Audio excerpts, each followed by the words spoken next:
Good evening, everyone. How's everybody doing?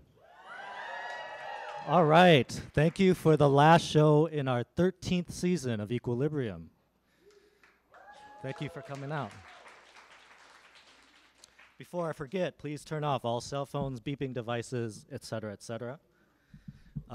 Before I begin, want to give a quick thank you to all Loft volunteers, interns, fellow staff. Thanks to Browntown Video. Thanks to Josh Dyrud in the booth. And of course, thanks to DJ Knock.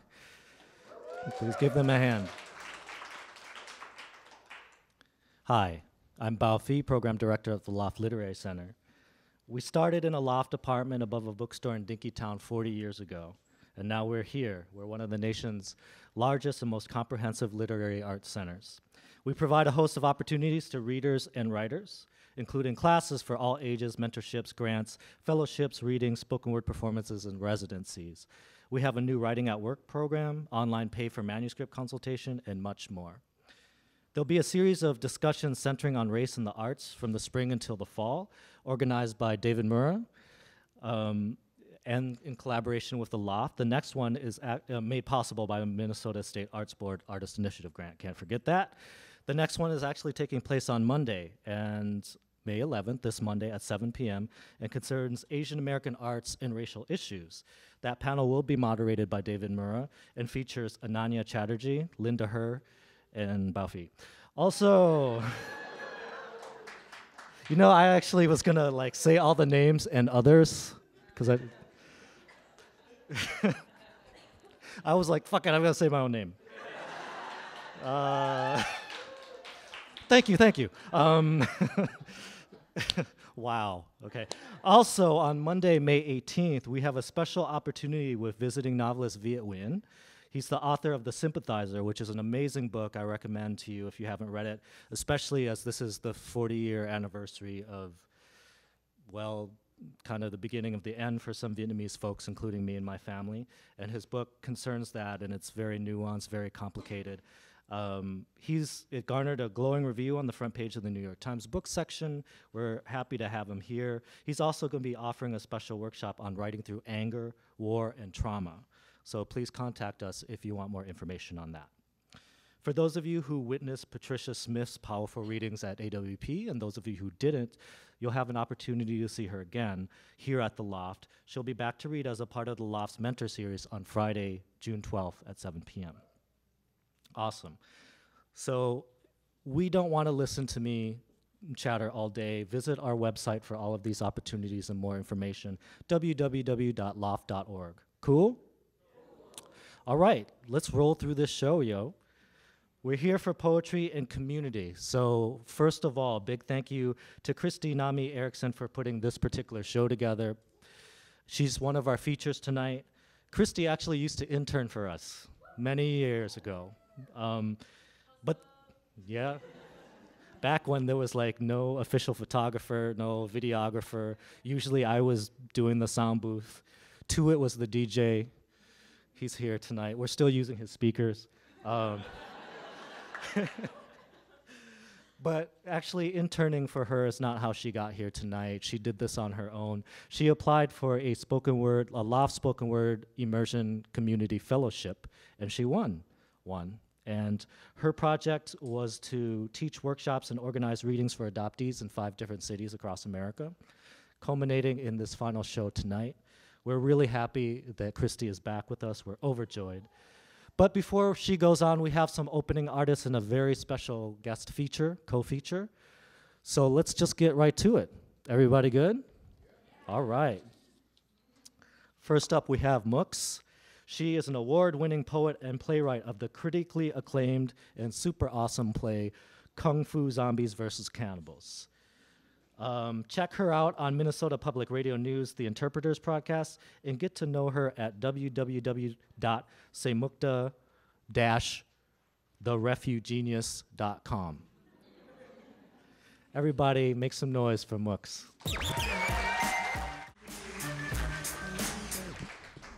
Sup? So I was gonna do a whole scene from Kung Fu Zombies versus Cannibals, but I'm not. I'm gonna read a poem about family. This first one's called Claiming Home. When it's evening and the sun has clawed itself back into the edge of the earth, Mother calls us back home. Some nights she calls too soon, other nights she calls never. As we walk, overgrown grass cuts at the shins. Leaves rustling above telephone wires, golden foils, fanning tree spirits, waving goodbye before they lose, clinging to branches, falling onto cold, wet grass beneath.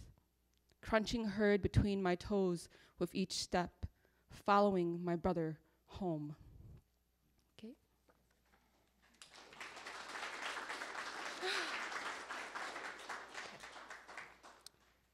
So I have BFFs. Does anybody have BFFs? And then you break up with your BFFs, and you're like, oh, then this poem no longer makes sense.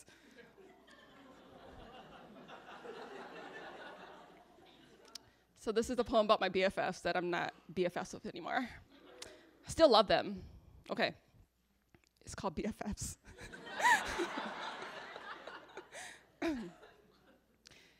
Hugo wears his hair in a ponytail, long past his shoulders. Hasn't had a cut since junior high. Won't let me straighten loose curls. Smiles without showing teeth, lips locked tight.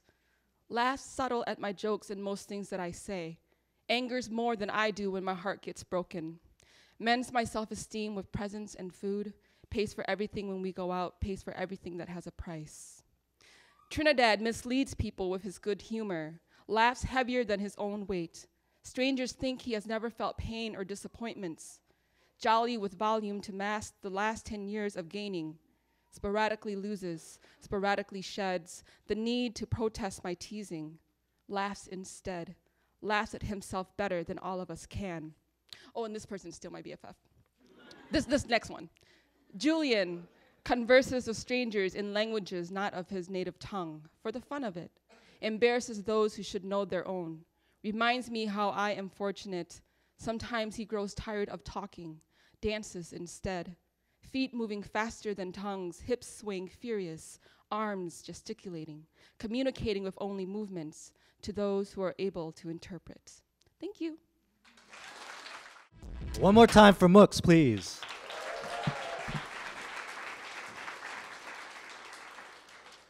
Okay, next up we have Jonathan Schill. He spends most of his time either funding at his day job or fundraising at his volunteer job. He's passionate about the Korean adoptee community and the opportunity to both record their histories and reframe narratives through poetry. He has a BA in English from Hamline University, and we're happy to have him here today. So please welcome Jonathan Schill. This isn't actually a poem about adoption. I really hate being put to work when I come to shows, but I'm gonna put you to work real quick. I just need a show of hands. Does anybody here know the name Vincent Chin and what that means? Oh, it's, okay, cool. For anyone who doesn't know, Vincent Chin was a Chinese-American man in Detroit who was murdered in 1982 by Ron Evans and Michael Nitz. They beat him to death with a baseball bat the night of his bachelor party because they were recently out of work in the auto industry and blamed Japanese imports on that. And again, Vincent was Chinese-American. So they served no jail time and were fined $3,780, which is to this day never been paid. This poem's called $3,780 is Priceless. Dear Vince, I whisper rest in peace to you 365 times a year, and 365 times a year I know you're not. I know you're here with me. A whisper's length away, I can feel you in my bones, resonating and tarnishing golden skin, and we both decay. You decompose while I fall apart every time I hear your story. Manhood defined only by slaughter and bought off on bad credit. And Ron Evans says he lives paycheck to paycheck now, off of the social security that I pay into, from selling out or buying in or just trying to fit in better than you did, Vince. It begs the question, why am I paying for his life? Why did you pay with yours? Why are we all covering the bar tab on the murderer who thought you were the Japanese threat to livelihood? who thought you were looking at him funny, who thought you were returning his abuse just a little too much, who thought you didn't bleed red or fear God like he did, who thought you were anything but just Vince. And I bought a baseball bat today to keep in my car.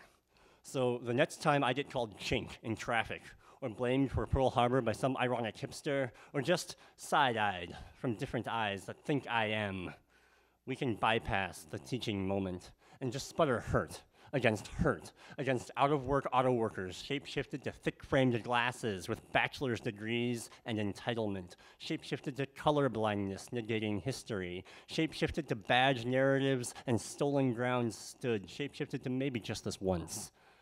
I can hit back for us and win, maybe just this once. I'm not all of us, maybe just this once. It'll be fair.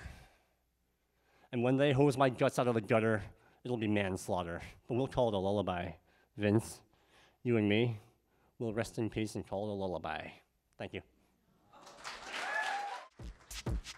One more time for Jonathan.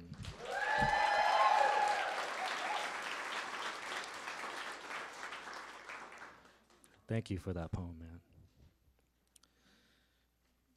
Next up, we have Guante. Guante is a hip-hop artist, two-time National Poetry Slam champion, activist, and educator. Here in the Twin Cities, he also serves as communication director with this awesome organization called True Art Speaks, devoted to youth empowerment and social justice.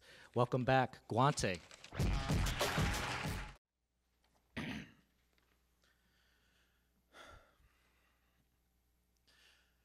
How to explain white supremacy to a white supremacist. Sometimes you are a lit match dropped into a boiling ocean. Sometimes you are a stray dog proud for the sunrise after a long night of barking at the full moon. Sometimes you scream at the television. Shadowbox mushroom clouds, your hand-to-hand hatred outclassed, outdated. You, post-apocalyptic litter bug, you whose anger is so vast and so empty. All teeth and no mouth, no jaw muscles, just that white rattle. Remember, the eye of the hurricane is the least destructive part. You, venomous spider in the basement of a burning building. You, shaved head in a neo-Nazi MySpace page. You think yourself a warrior, and maybe you are. Sharpest blade at the gunfight, meanest glare in the chat room. See, white supremacy is not a shark, it is the water. And when we only see racism as the specific actions of individual bigots like you and not as the historical trends, the present inequities, and the legal, political, and social machinery that shapes the very foundation of this country, the rest of us are just treading water, and you, chum, in a bucket. How many skinheads do you think are in the room when they set immigration policy or decide curriculum for public schools or come up with things like redlining, mandatory minimum sentencing, benign and neglect, gentrification, voter ID, 3 strikes, the drug war? Was it your white pride rally that 4 people attended that made the median net worth of black families in this country 9% the median net worth of white families? Is there really any difference between you screaming the N-word from a speeding pickup truck and Rudy Giuliani using the word thug? Aside from the fact that people actually listen to him. How many Twitter followers you got? Sean Hannity has 1.12 million, and he doesn't need to wear a sheet. How much money do you have? The Koch brothers are set to donate almost $1 billion in the next election to Republicans who will push policies, perfectly legal policies that hurt more people of color than Stormfront ever dreamed. There are more black men under the thumb of the criminal justice system today under a black Democratic president than were enslaved in 1850. So who is the real racist? You, posting racial slurs in YouTube comments, or the police officers and vigilantes engaged in the extrajudicial execution of black people, or the juries who refuse to convict or even charge them, or the media digging up dirt on the victims and poisoning the minds of future juries, or the politicians more concerned with making tough-on-crime sound bites than passing meaningful reforms, or the millionaires who profit from the media and fund the politicians' campaigns, or us, who live in this world, who pay taxes to this system who sleep in our beds at night, because of course this poem isn't really for white supremacists. I don't know any. This poem is for those of us who unknowingly and unwillingly uphold white supremacy, because it is a lot of us, might be all of us. Less cyanide and more high fructose corn syrup, less swastika and more swoosh, less frat boy in blackface and more his friend who knows it's wrong but doesn't say anything. The real racist today, so often not even racist, those teeth sharper when smiling, sharper still when smiling and meaning it. A burning cross is so dramatic. Just say, I don't see race. Just say, we all have an equal chance if we work hard. Just say, all lives matter. Just say nothing. Surround yourself with others who say nothing and convince yourself that silence is the only song, this muted underwater melody, this pulsing quiet. And when a chorus blooms in Baltimore, when trumpets sound in Ferguson, when the drums of war beat in Oakland, when every one of our cities breaks into song, will we hear it? Will we choose to listen, or will we just continue treading water, watching for that great white shark, not realizing that we're drowning? One more time for Guante. All right.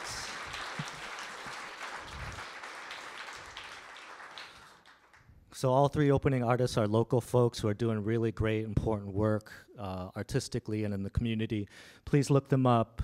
Please support their work. Thank you all for being here.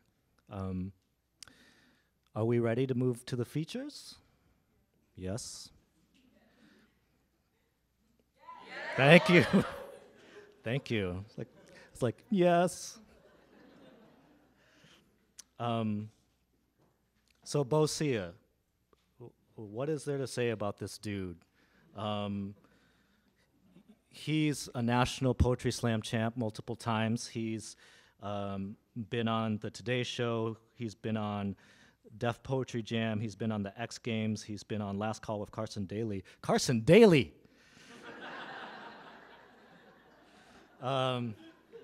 He's he's an original cast member of the Tony Award-winning play Def Poetry Jam, and he has a new book out called "The Undisputed Greatest Writer of All Time," which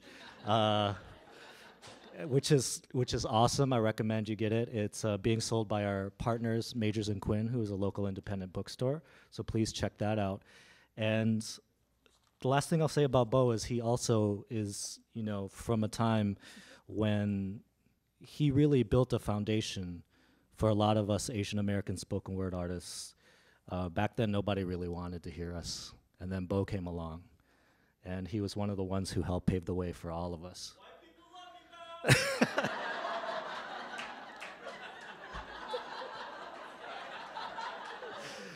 Bo! Oh, man. Okay.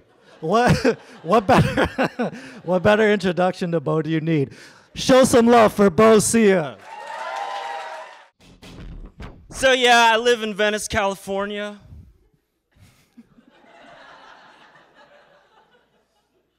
And I get it, sleeveless, not necessarily the most academic choice.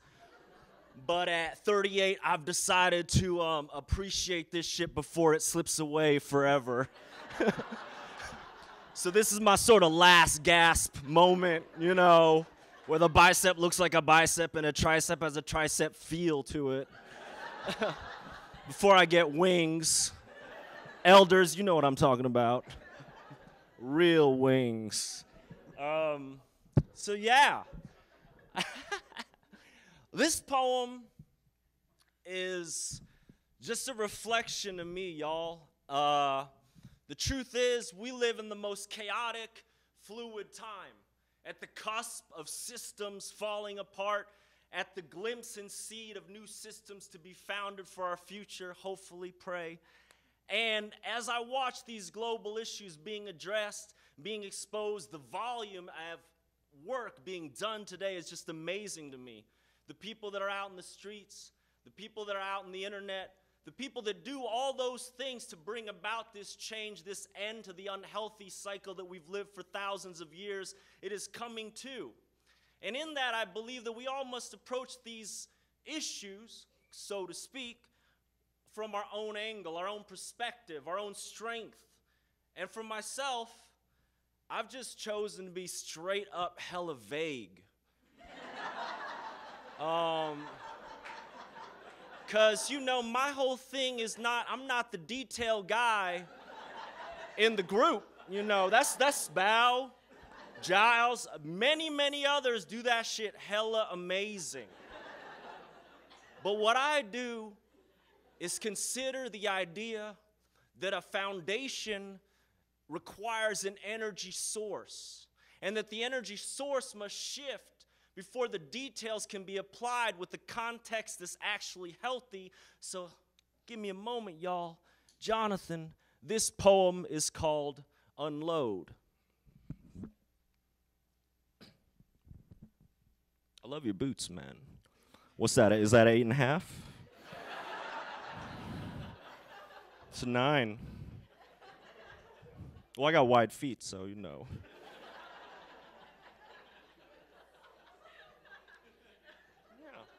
Yeah, that's right. Laughter's important too, but so is seriousness. So let me just be real serious. Just ignore the shirt. Let's get real serious. You feel me?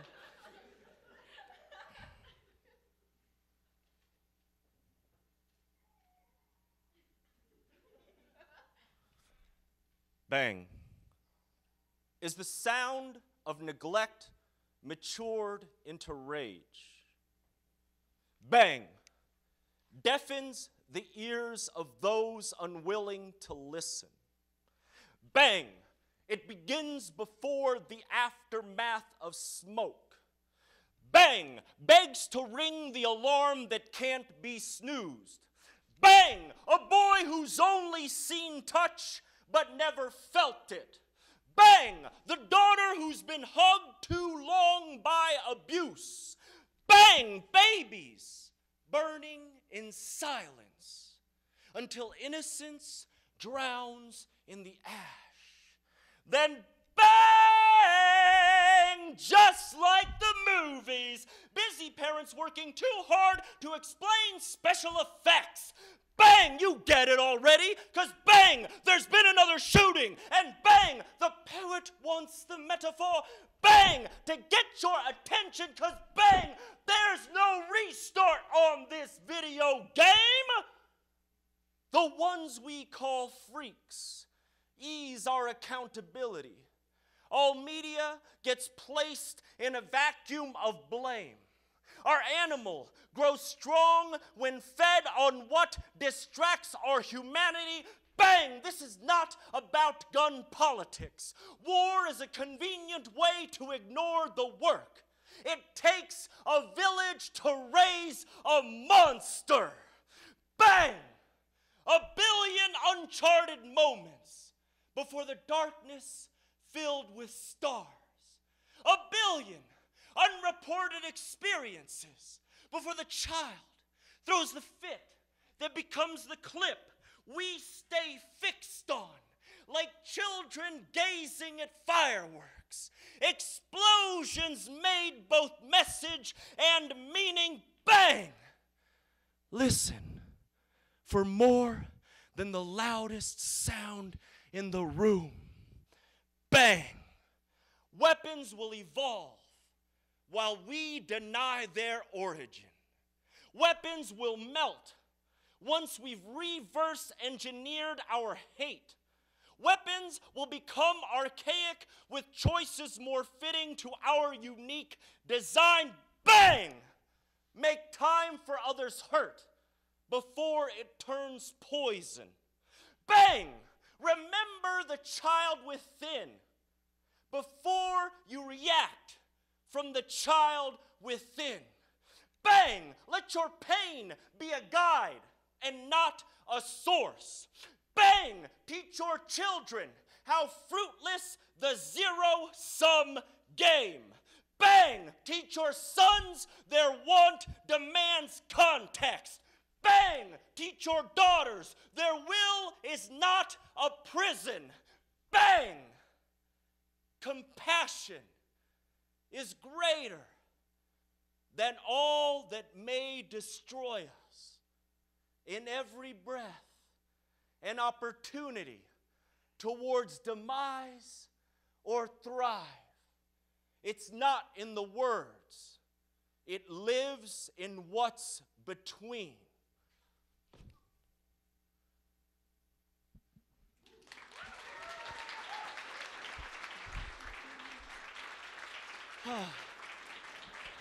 So, for those of you who don't know, I've been doing this a very long time, since I was young, and now I am not as young.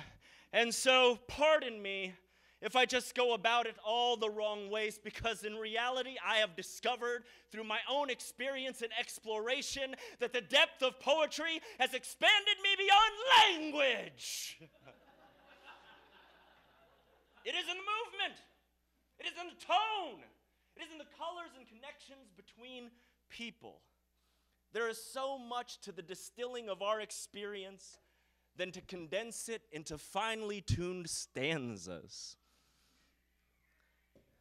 I know. I feel you. It's a crazy world.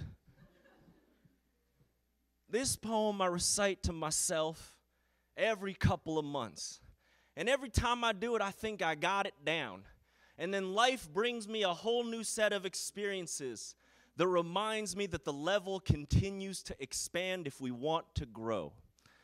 This poem is called Give Yourself Permission.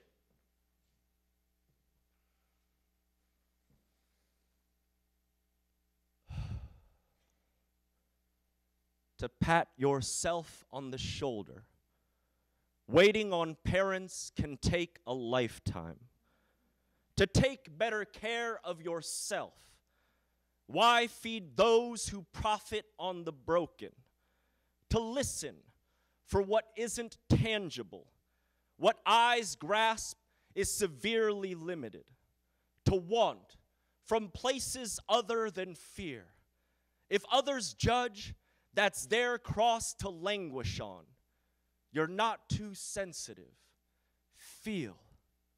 Let them hate on your tears and joy. You are not a robot. No one taught you what healthy relationships are. Give yourself permission to become self-taught, to turn down what doesn't resonate with core. You're not missing out. That party last week was just like all past escapes. Remember Einstein. Why expect differently? Meth is not for you. Truly. Trying everything once is an immature mantra. I see you. It is. Give yourself permission to sleep more. Success is not found rejecting the reality of rest. To defend yourself in all ways. Always. To do what does not originate from others' skewed sense of approval. To release yourself from expectations bondage. To be more example than showmanship. To listen to your own advice bow. Give yourself permission to embrace who you are fully, reiterated in a world that still only rewards the pieces. To love more, double serious with a Fabergé egg on top. To wander where nothing is being sold. To walk away from this night only with what serves you.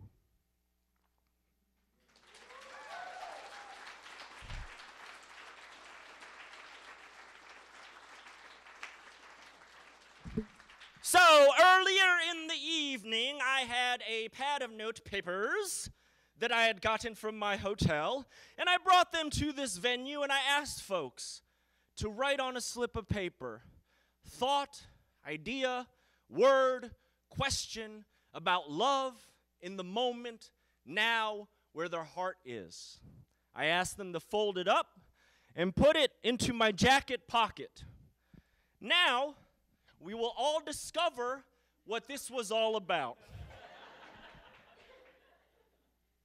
As I said before, I've done this for many years.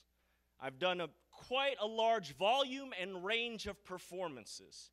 Though I am not the best writer or performer on the planet, I feel very thorough in the understanding of my voice and quite confident in the execution of writing poems in a room by myself, writing books in a room by myself, memorizing poems, writing all types of things. But now, at this point in my life, with my passion for language and my desire to understand and connect, in a world and a time where the live experience is dying before us and we don't know that we're just trying to reiterate screens in 3D, tonight, I will share my energy with y'all. I'll draw a piece of paper from this jacket, taking your vibe, if you will. Okay? You know what vibe means when I say it with that tone, so I ain't got to define shit. So, and I will take that energy, I will blend it with my energy just like in Dune, and I will create a poem that is actually all of us creating it together. You feel? Cool. Jonathan. And by the way, this could all turn out horribly bad. And guess what? At least we would know we were truly in the fucking moment. If you will. Reach into this pocket. Don't pull the iPhone. Pull a slip of paper. We'd never met before, correct?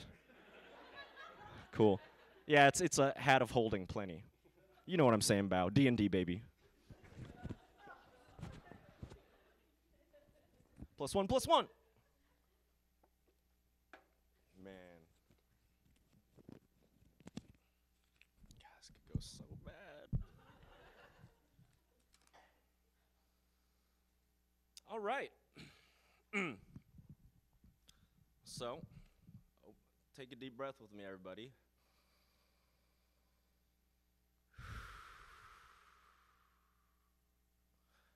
This poem is called Shadow.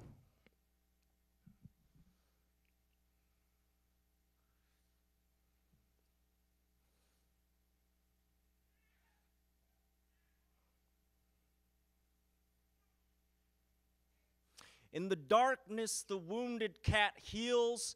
No need for the crying baby in the distance. It ignores all comers and remains within the shadow. It is in this place that all injury is reflected upon. It is from this source that the mind is allowed to go inside and listen to the slow flowing of blood in and out and through all, and allow this system to regain itself, to compose itself before the light shines upon in judgment. The child sits in the corner of the room silent, as all others raise hands in accordance. No knowledge of anything outside of presentations. Upon return from bus retrievals, these children do not see his shadow. The way he clutches it tight like a cloak. The way he uses it to hide all that occurs in the after hours, in the after moments, in the moments that are not there for public display or public issuance out into the ether. This ether we allow ourselves to share our voices in. This child maintains his in the shadow and in judgment. And in the coming months, as the spring falls into summer and the summer runs to fall and fall descends upon us with snow, and we slow ourselves down into this melancholy sight of how the clouds seek to ask us to be still. And yet in our culture, we find ourselves running this child, this lonely symbol, this adolescent, this early childhood, this thing we've made, this thing we've turned into, this thing we keep telling we must protect and raise and bring into the future, this thing we keep hiding in the darkness because we cannot stop wounding it. We act out all the time. We lash out as if these great behemoths before us are more than adults that are hiding children within the darkness of rib cages. As if these tall standing statues are these demons that we have made out of our books and our legends and our myths, as if they are not holding those 6-year-olds that were feeling the neglect, the living, the lack, that never had the things that would make them whole. It's a weird, weird, weird time to see yourself as whole with all this harm running amok and no room for a child to play in the sun, with no space for the child to allow the sun to let this face be lit with joy. How sad this tragedy that the accumulation of our hurt continues, and we wear it on our sleeves and covet and cover ourselves to ensure that that source of our being is untouched by it. But untouched in this darkness, continually healing, continually being struck, how do we ever find ourselves open? How open are we if all that we open to are more walls? How open are we if all we open to are more shadows? How open are we if all we open up to are more rights, more wrongs, more injustices, more fights? Fights for what? Yes, I said it. For it is not the fight alone that makes us fighters. It is the want and the will and the passion to change and grow. It is a terrible imbalance that we have not taught ourselves the full definition of words, that we find ourselves stuck in the mud of things that we see as singular, limited, keyword. How do we see this fight as fighting a game that we've been told to play by masters hence before for thousands? Not us today. For the fight in the darkness of shadow, as the cat licks its fur in the womb of the world. We know that we do not always have to strike to break through the walls that chain us, the things that hold us. More often than not, our true source of power is in the listening of the full truth of what is going on and our allowing ourselves to rework our matrices so that we can heal into that place by which no game can be opposed upon us, by which no fight can be told to us, by which none of us can be thrown into the gladiatorial coliseum for our masters to watch us rip each other to shreds while they drink the sweet nectar of mountains. It is in this darkness that we have been judged. Yet it is within this darkness that we must find the power we deny ourselves.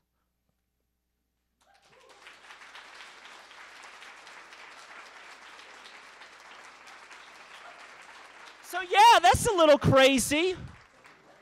I don't know what words came out of my mouth, but I'm so glad that people listened to those words, and I'm so glad that people allow those things. And it's quite jumble-jambly, but let's try it one more time because this is my last poem, and I really, really want to see Christy perform because it's been years, and I'm so excited to see this growth of this poet, this emerging voice in our world. So we'll do it one more time, and we'll see what happens, shall we? All right. Maybe I should try to be funny.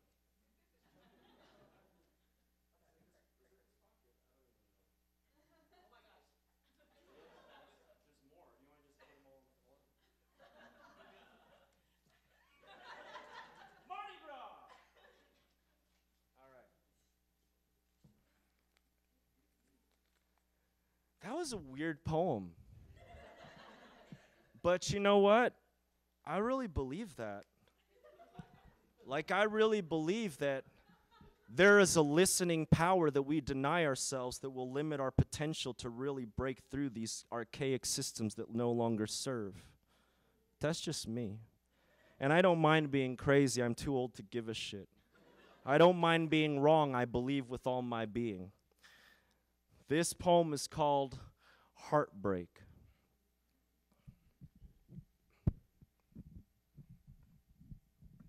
I used to think that being in love with you meant that I had to keep holding on. It took me years to find out that you don't hold on to the arm even as you continue getting cut. These are the rules of knife fighting.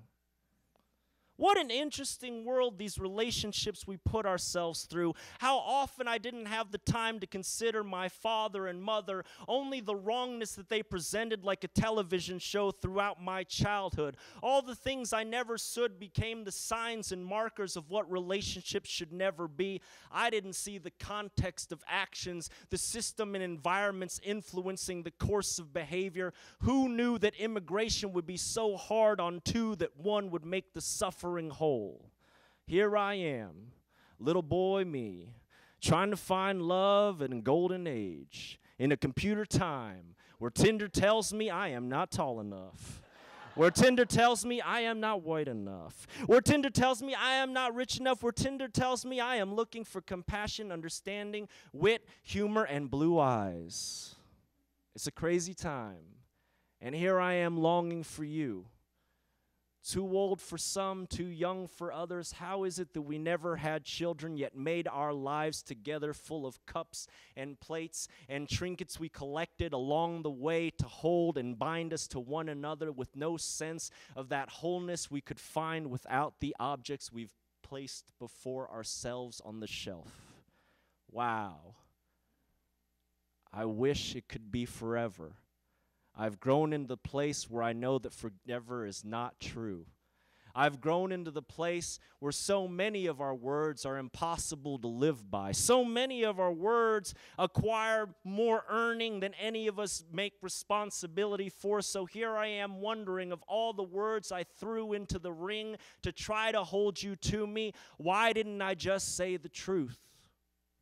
Because I don't even know it. Because the programming hasn't let it. Because I'm sifting through the cave and all the paperwork, all the past relationships, all the letters, all the photographs, all the neglects, all the rejections, all the people along the way that we thought we were going to make it to the next place and it didn't go on. How is it that the artist keeps finding himself suffering in the alone? Did I bring this upon me? Did I choose this path? Did I create this amazingly edited narrative so that others would feel me in their darkest pain and buy my entire catalog? Is this who I am? For I have wondered that with all of this glory, how is it that my life seems far more limited than those who envy the things I have done in the world? Ah, yes, friends, I have been dragged throughout the world by those who have given me free drugs and money. Those who have allowed me into their homes as a stranger, as a friend. Those who have propped me up as a prophet and a god, and yet in the darkness of 3 a.m., I am smoking weed again and wondering, how has love eluded a genius? How did a man so brilliant become incapable of finding that connection, so incapable of listening to another, so incapable of letting go the ego at the breakfast nook to let that love in and not be resentful? Yeah. All improv, baby. All improv. And not resentful of the things that did not match the ideal of the Count of Monte Cristo, of Cyrano de Bergerac, of the Three Musketeers, of all those fucking junior high French novels that have distorted my vision.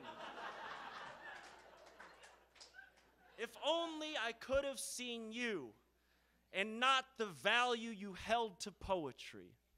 If only I could have held you and not what you would have given me so I didn't have to face my insecurity. If only I could have nurtured you and not the symbol I wanted the world to see us as on the street. If only, if only, if only.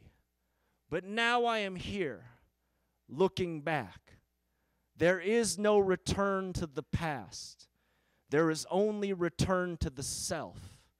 And the question I keep asking as the moments pile up between last and now is, how will I get to that place where love does not bind another?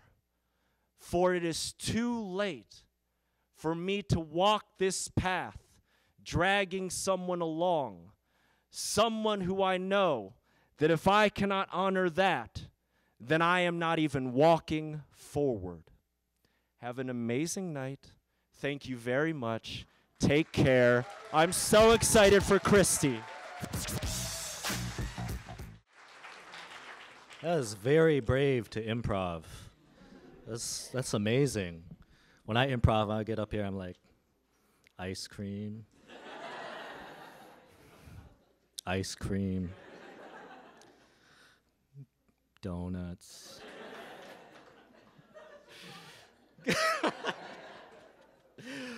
Let's appreciate the folks who have read today. That would be Mooks, Jonathan, Guante, and Bo.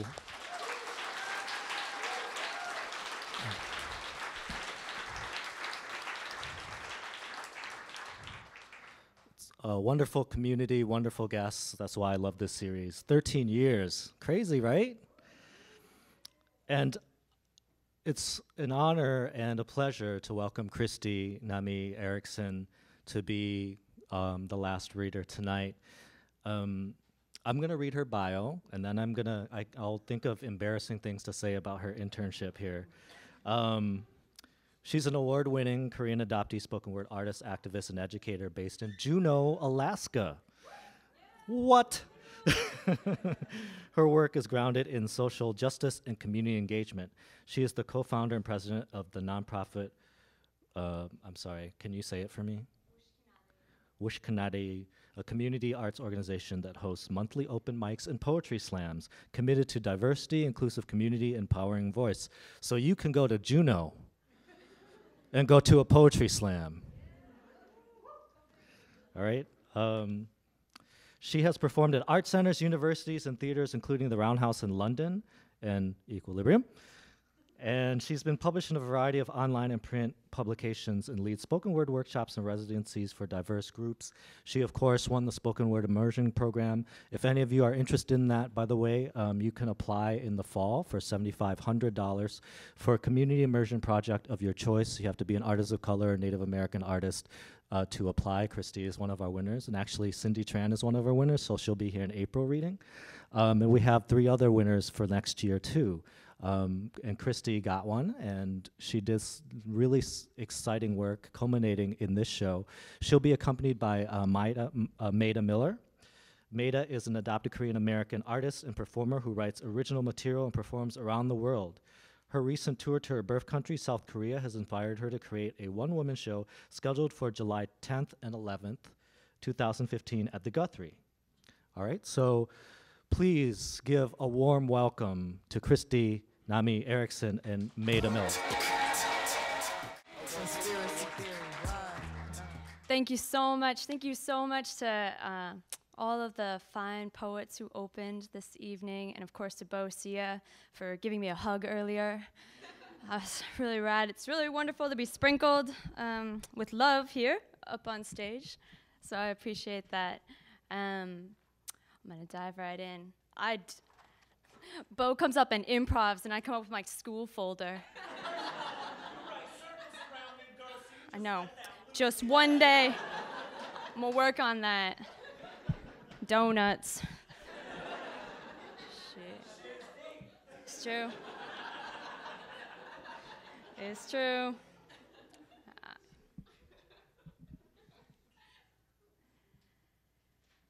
If a Korean woman cleans her minds out in the spring and you are still in it, she loves you. If you walk out of a Korean woman's kitchen and there is rice on your sock, she loves you. If you buy a Korean woman 13 ordinary flowers and she lets them die slow, painful deaths in a vase on her table, stems limp, petals weak to the most passive of breaths, and she has yet to see them lose their luster. She smells them in her sleep. She loves you. If you've never seen a Korean woman sing in the rain, only recite poems from the purple cursive of her veins, translated verbatim, nerve after crooked nerve, if you are a bomb with a kindled tick and she has not yet walked away, if you find a boat in your bedroom that she carried home in abandoned pieces from a sun-rummaged shore and refuses to call broken, if her heart is the shape of the border and when you are watching, she can't step across it, if there is only one comet, and only one telescope, and only one her, and only one you, and she passes the view. She loves you, and she can see the stars from here.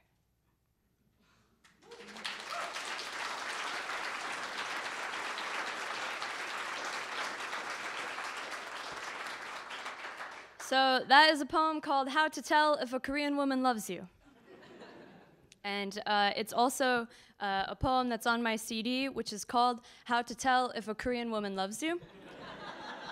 And one day, I had to Google my CD. For some reason, I had a good reason to Google it. And that is why I can stand here today and tell you never Google how to tell if a Korean woman loves you.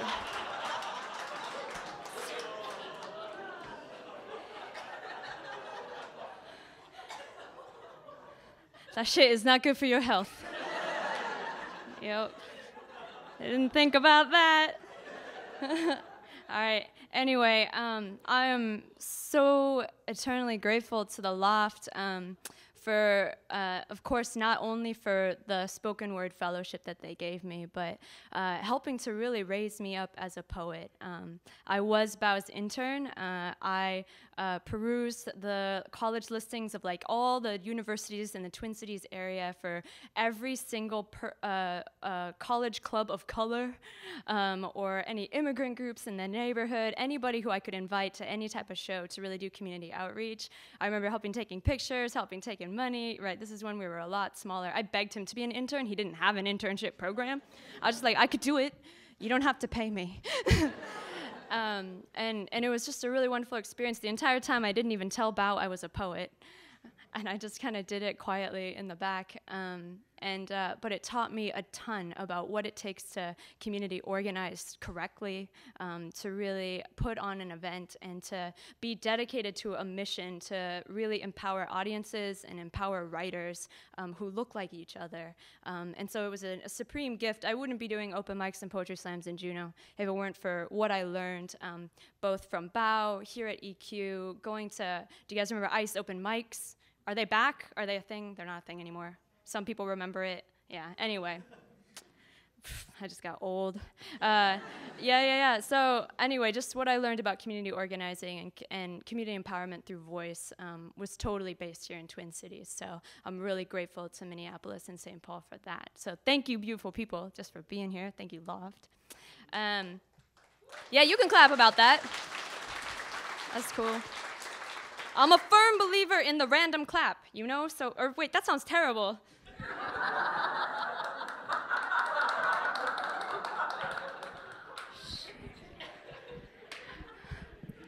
I'm from Juneau, and I realized when I went to LA, actually, that we go slower, and I'm never like fast enough. Like I would go to a restaurant, and they'd be like, "How many people in your party?" And I was like, they're like, then they would just, I got it, 4, there's 4. But anyway, I felt like a beat behind, so sometimes I feel like I gotta go faster, and then I fuck up and say things like random clap is okay. Shit, but anyway, I'm also grateful to Loft for awarding me the Spoken Word Immersion Fellowship. How rad is it that there would be a national fellowship for artists of color to take time to work on their own craft and give back to their communities, right? Like, I got a different fellowship up in Juneau, and my friend had to help me edit it to make it sound less community-ish. So, like, instead of collaborating with artists, I was like, I will hire other people to help me with my work. And I got it, because that's how you win shit everywhere else. But how cool is it that the Loft would create a program where it's really dedicated to actually working with communities, which so many artists of color want to do or feel like it's imperative to do, right? It helps inform, and it has this, what is that word where this one where you give a little? Synergistic. Ah, damn it, I swear I'm a poet. It has that synergistic effect, you know, between the artist and the community. And so I traveled to a few cities now, doing adoptee writing workshops, and then doing a public showcase. And it's just been incredible to connect with other adoptees, to really carve out the time and the space. It's amazing how many adoptees said that they would never have done that if it hadn't been for that one opportunity for 4 hours on a Sunday afternoon to get together with other adoptees and tell each other our stories and then translate that into poetry, and then to be able to share it with other people who we don't normally get that experience of being able to tell our story to. A lot of adoptees, part of our experience is so isolating, and so just a chance to really get to share a piece of that with people who are not adoptees often, right, was really liberating for a lot of us. So it was a pleasure getting to do that then. In Minnesota, I actually joined up with a new writing adoptee workshop that was already in place, so that was really wonderful to join up with that and get to write some new stuff. So thank you again to the Loft for even giving me that opportunity. This poem is actually dedicated to another adoptee writer. I think a lot of pain and a lot of trauma has come up when I've been working with other adoptee writers, and I've been wanting to write about that, you know, even for myself, trying to process that and what it's like for us as a community. I'm gonna preface it with a poem called "My Son is Singing in the Back Seat," and it's a song my son was singing in the back. I'm gonna work on my titles. I found a seashell,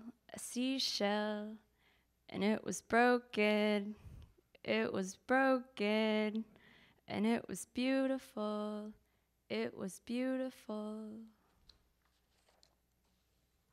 The truth is I've never folded 1,000 paper cranes.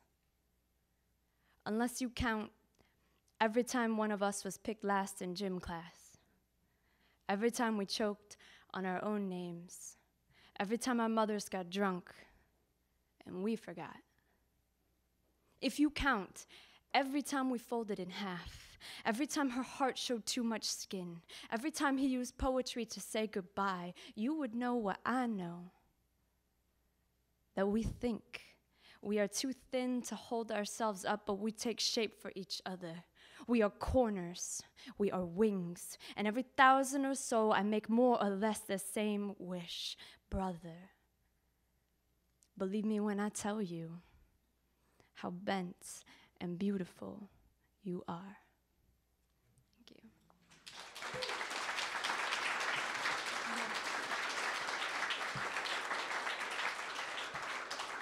I saw Anna Min, so I want to straighten up, make sure I look okay for these photos. All right. So this poem I'm doing because it's Mother's Day tomorrow.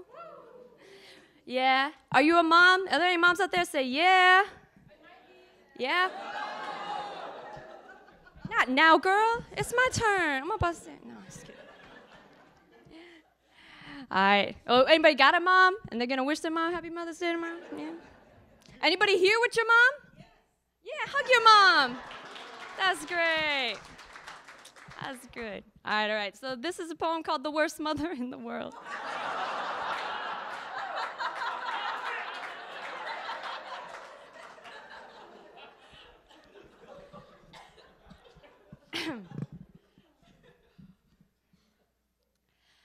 I won't let my son not brush his teeth before bed.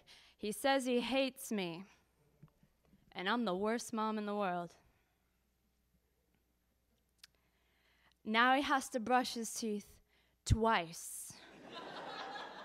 Scrub away the plaque for literally forever. And go potty even though he went potty at that place we were before we were here. And wash his hands, then wash his hands again with soap. The soap that smells the way he doesn't want the soap to smell. And he has to change into pajamas, any pajamas I want, because I bought them with my mom money. And I made his body with my mom body. And he can't go to bed naked because I'm the worst mom in the world and I can do anything I want.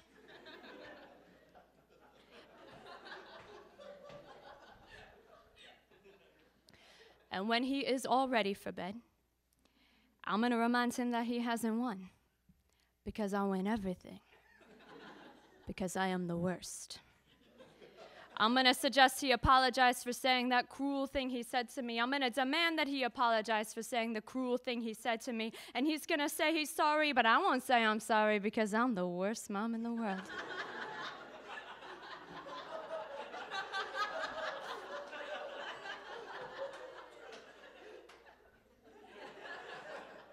I'm going to make him look into my eyes.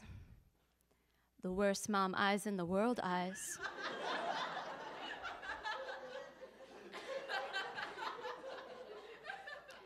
And see how bad they love him. They love him to his little bones, his little bad bones. They love him. Maybe he doesn't know, I'll say, that the worst moms in the world are a lovely curse. We are carved from hollow places. We are sparked in the tundra. We are tidal waves grown on our own tears. We feast on our own hearts. We don't need them. But you, child, you are the spring that said no. You are the eternal impossible, the note I would not have sung had I not needed to call out to you. Son. Son of the worst mother in the world. If I am lost in space, let me lift you. The moons of your feet crossed around me, a star in my throat, but we are home. I want to tell you, but I don't tell you, and you believe me. I will sway you, like only the worst mothers do, to the beat of their own memory, slow and unsteady. I will lie you down, like only the worst mothers do. With too many seconds, too many blankets, too many hugs. I will listen, child. I've said goodbye so many times to so many people that I can't tell the difference between a sweet dream and a slammed door. So the worst mothers in the world only say I love you, or nothing at all. Our hearts are umbrellas in a house, and we believe it's bad luck to open them. So we speak a quiet language. The one that kisses you with bit lips, closes our eyes around the best of us. It doesn't matter whether you hate me or hate me not. I will tuck you in. I will tuck you in. Thank you.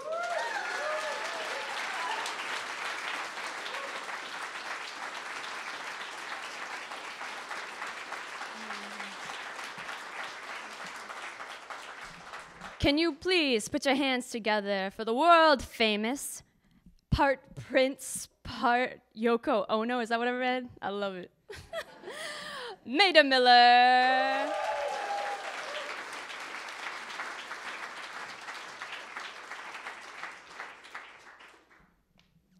Cool. I'm gonna give you a little bit of a roadmap. I'm just gonna do a few pieces now with the lovely Maida who's gonna accompany me on guitar. I've been having a blast kind of exploring, working with other musicians and my poetry. And so the CD has about half of the tracks are with musicians. Because it's just like, it takes it to the next level. Like there's one poem I'm gonna do and I liked it. And then a couple of guitarists and a bassist made some music for it. And then I loved it. I was like, I want to fall in love right now. Just, yeah. So anyway, so Maida's kind enough to have learned the pieces, improvised. You know, she's free to improvise on some stuff. And it's just a real pleasure to be sharing the stage with another talented Korean adoptee artist. And I'm really grateful to you, Maida, for joining me. I'm just trying to get adopted again. Says every adoptee. All right. So I'm going to do a poem. I'm so sorry if you heard it and you're sick of it already, but I got requests for it. It's called What Would Harry Holt Do? Cool. All right. I'm glad that's cool with all of you that said that. All right, here we go. Oh, I'm sorry. Do people know who Harry Holt is? Maybe it doesn't matter.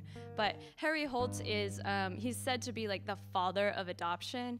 He started Korean adoption in the Korean War, and he was trying to do it as kind of a humanitarian effort that kind of spiraled out of control into this multi-billion-dollar industry in Korea. And so this is a poem. Somebody was wearing one of those "What Would Jesus Do" bracelets, and I was like, "What would Harry Holt do?" Is kind of where this one came from. So thanks for listening. If you have any questions about this poem after the show, feel free to Google shit. I don't know. All right.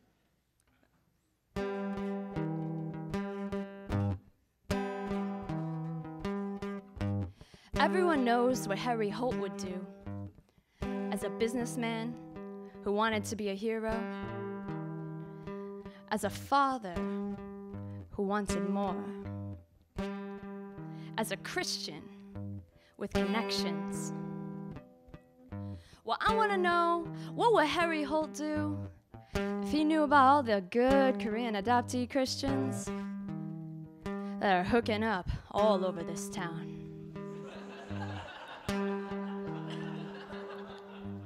What would Harry Holt do if Buddhist black people started to adopt in thousands, or suburban white babies were being left at Lunds and Byerly's? What would Harry Holt do if all the adoptees knew a song, and that song was "How much is that baby in the window?" And at night we could look through our story on the bookshelf, see the letters, see the bills, see how much it cost our parents to buy us. What would Harry Holt do? What will Harry Holt do if Holt Korea has to shut down general operations in the summer just to handle the influx of adoptees? The migrations of Koreans from all these continents back to the land they were taken from, looking for their roots, looking for their mothers, looking for their answers. What would Harry Holt do if our birth mothers wanted to write us a letter, but they didn't know the Korean name the orphanage gave us, or they didn't know how to spell the American name they heard about, or they didn't know how to write Roman letters? How would they start? How would he start to tell them? What would Harry Holt do if all the Korean mothers started to cry one night, beginning at sunset and ending at sunrise, in the corner of each of their homes, in the quiet of each of their secrets, under the floors of the floors of the floors of their stories? And the tears were so many that they began to flow in the streets of Seoul, of Busan, of Daegu. And the country woke up to a new river that everyone saw, but no one talked about, that sparkled like wishing stars, but filled everyone with sadness. What would Harry Holt do? What would Harry Holt do if a Korean mother and a Korean daughter could only understand each other if a white Mormon missionary from Utah translated? What would Harry Holt do when the only thing adoptees can call their own from Korea is their Korean name tattooed on their body and they can't even read it? What would Harry Holt do if Korea made a new reality TV show? Still about Korean adoptee reunions, but this time all the adoptees are reunited with him.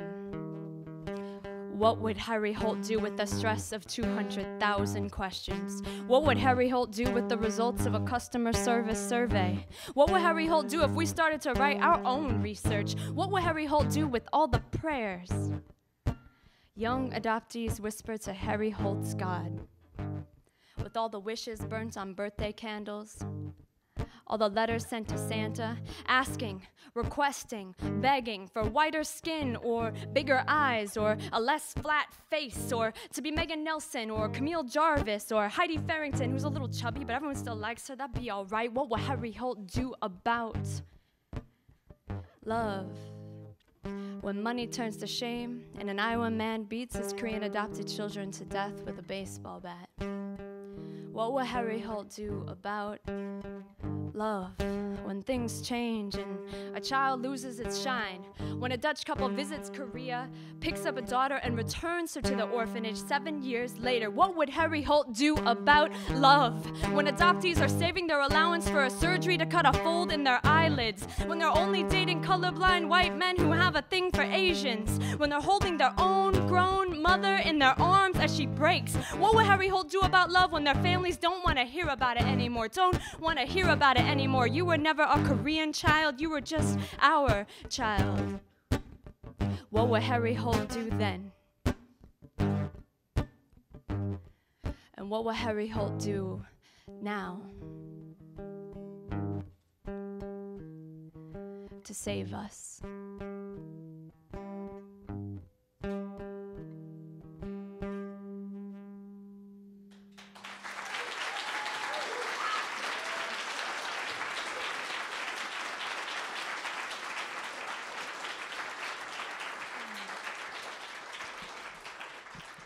Thank you so much. All right, I didn't give you a roadmap when I said I was today. So what would Harry Holt do? I'm gonna do 2 more poems. You Bring Out the Korean Adoptee in Me, which is based off of Sandra Cisneros' You Bring Out the Mexican in Me, with a shout out to Bao Phi's You Bring Out the Vietnamese in Me. And I don't know how many other in me's there's been. Oh, that was gross too.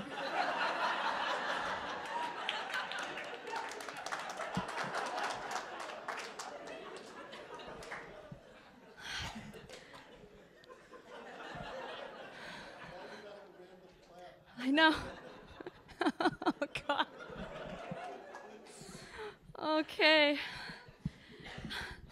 I'm like so conservative about those things too. I'm like, never want to talk about it. I told Knock, anybody who's friends with Knock, did you see on Facebook his 7-year-old daughter was doing those aerial silks? Yeah? A couple of people are friends with Knock. And I was like, Knock, that was so cool. I was going to write badass, but I try to keep it PG on Facebook. And now I'm up here talking about clapping shit in me. All right. You bring out the Korean adoptee in me. There you go. This is a love poem for other Korean adoptees. Any Korean adoptees out there?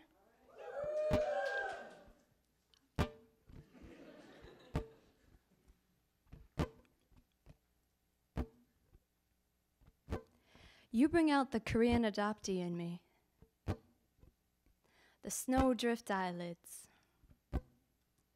The unripe peach arms. The knee-jerk kisses I take and save for rainy days. You know. You bring out the red button heart in me. The flashcard Korean nouns in me. The message in a bottle, but the bottle broke. The fancy chopsticks. The 5-year-old Asian bob with perfectly curled bangs in me. All my pink dresses, every laced hem, every inch of frill, every warm white tight in me. You bring out the tacky bling in my iris. You bring out the frozen stir-fry vegetables and soy sauce in me. The 2-inch heels, so I still look good and you still look tall in me. The 4th Killian and sloppy secrets in me. The dance revolution in me.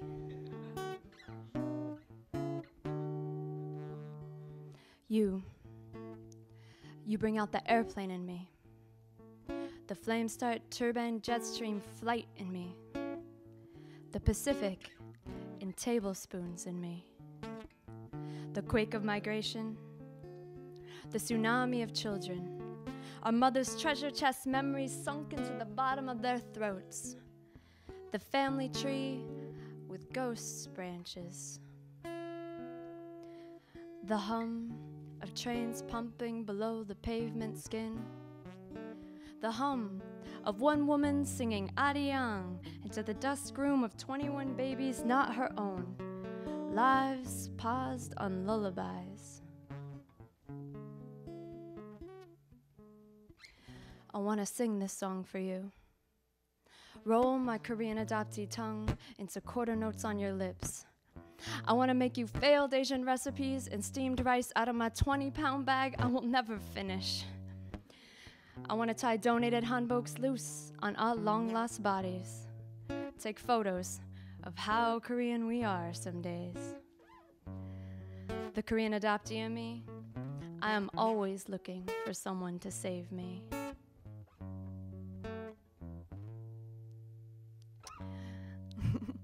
You. Broken history, you. Bulgogi smile, you. Half cigarette and sunglasses on the flat roof of a soul building, you. Come here. Let me un-Levi, un-American ego you. Let me play your fingertips like a grand piano. Spread our palms out like last flimsy pieces of a 200,000 piece puzzle. And you can have mine. Breaths upon my chest. Your midnight hair in my full moon hands. And not the language we lost or the language we were given has a word for this. This tear-streaked love, this yin-yang heartbeat beneath your cheek.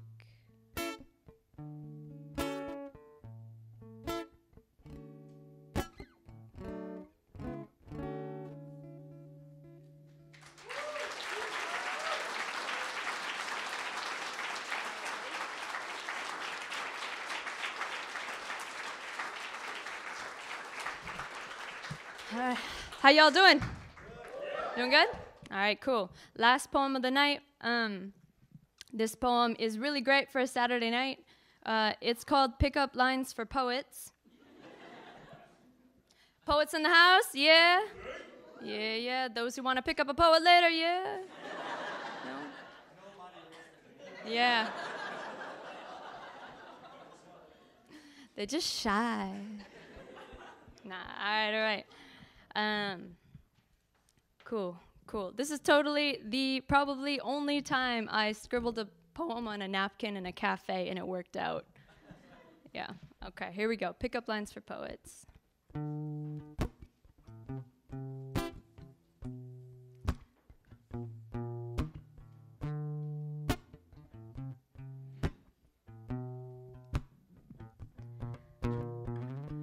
So, do you scribble here often?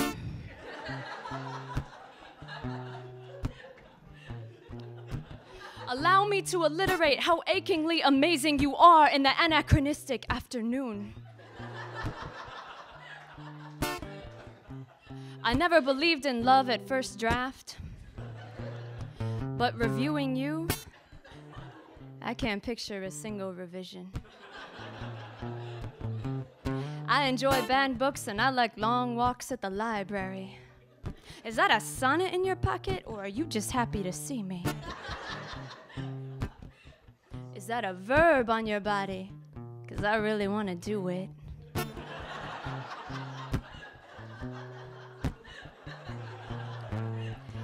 There is not a form that can contain you, not a rhyme scheme I want you to end on. If you were acrostic, I would fall into your letters, get lost in your center. Your name would be my backbone. I am 16 syllables, and you are the one.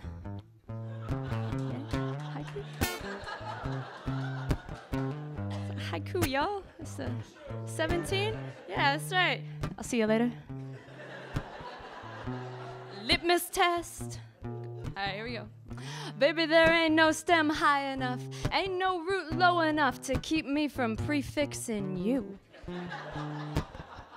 My love, I heard you order dinner in iambic pentameter. I appreciate your personifications of the weather. I'm tired of all these young similes. I want a real metaphor, someone who is.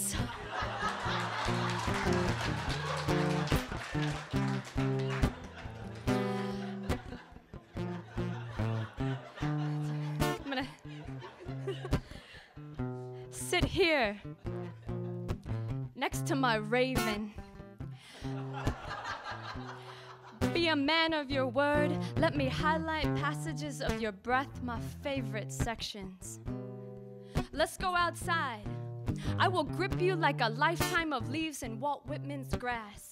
Like tripping over Nikki Giovanni's ego. Like an amethyst rock slung by Saul Williams. Like a tree between a sniper's bullet and Yusuf Komunyakaa. Like Langston Hughes' night. Like the sun, the stars, my people. You must be an illusion. Works sometimes. I will invite you to my secret places. I will spill coffee on your corners. I will hold you tight, fold you up, carry you with me.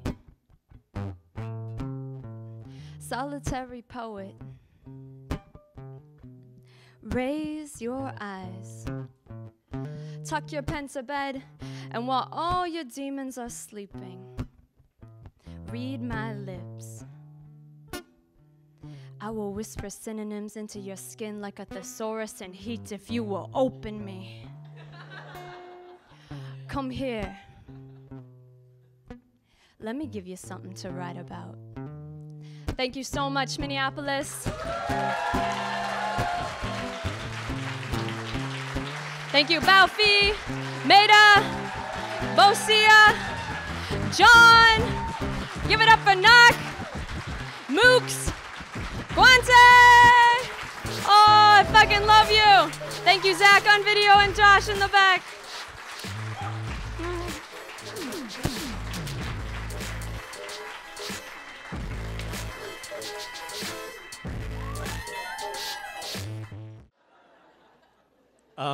Christy also, as she mentioned, has a CD for sale. Please get that. Again, Bo has a CD out there.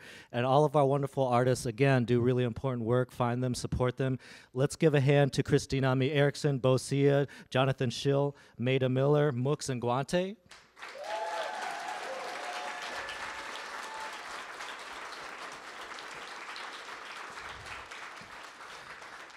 And then just really quickly, thanks to Anna Min, our wonderful staff photographer.